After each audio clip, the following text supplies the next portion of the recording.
In an unexpected announcement bound to reverberate across the sports media landscape, John Skipper, the president of ESPN, announced his resignation on Monday, citing a substance addiction of many years.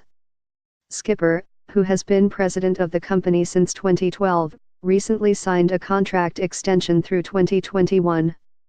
In ESPN's announcement of the resignation, Skipper, who turned 62 on Tuesday, said he had decided that the most important thing I can do right now is to take care of my problem. I come to this public disclosure with embarrassment, trepidation, and a feeling of having let others I care about down, he said. Skipper did not specify which substance he has been struggling with. ESPN, a division of the Walt Disney Company, said George Bodenheimer, a former ESPN president who has also served as its executive chairman, would serve as its acting chairman for 90 days. The company will then presumably name a permanent president. Skipper had been very visible up until his resignation. Last weekend, he attended the company's telecasts of the Heisman Trophy ceremony and boxing match between Vasyl Lomachenko and Guillermo Rigondeaux. Last week, he was the keynote speaker at the Sports Video Group Summit and led a meeting at the company's Bristol, Connecticut, campus for 450 of its most prominent camera-facing talent. Skipper's portfolio was poised to grow.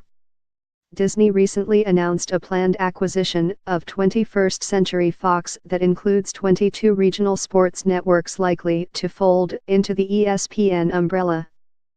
Instead, Monday morning Skipper placed calls to his top executives informing them directly of the announcement, while ESPN communications employees placed calls to the sports leagues to let them know what was coming. Top executives and many of ESPN's on-air personalities were shocked at Skipper's resignation, expressing their appreciation for the support he gave their careers.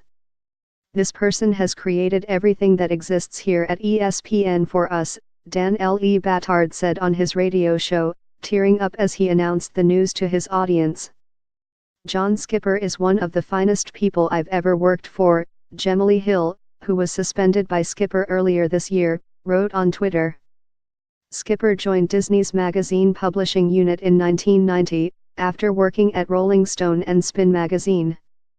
In 1998 he helped launch ESPN the magazine, which he continued to supervise even as he crafted multi-billion-dollar deals with sports leagues across the globe. In 2000 he was promoted to oversee ESPN.com and ESPN's other internet properties, and in 2005 he became the company's head of content. As head of the network, he pursued a strategy of acquiring media rights to the most sought-after events rather than trying to produce original programming. The last 6 months have been perhaps the most trying time of Skipper's tenure in charge of the company.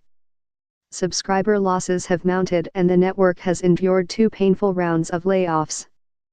A number of controversies have erupted around social media use by the company's employees.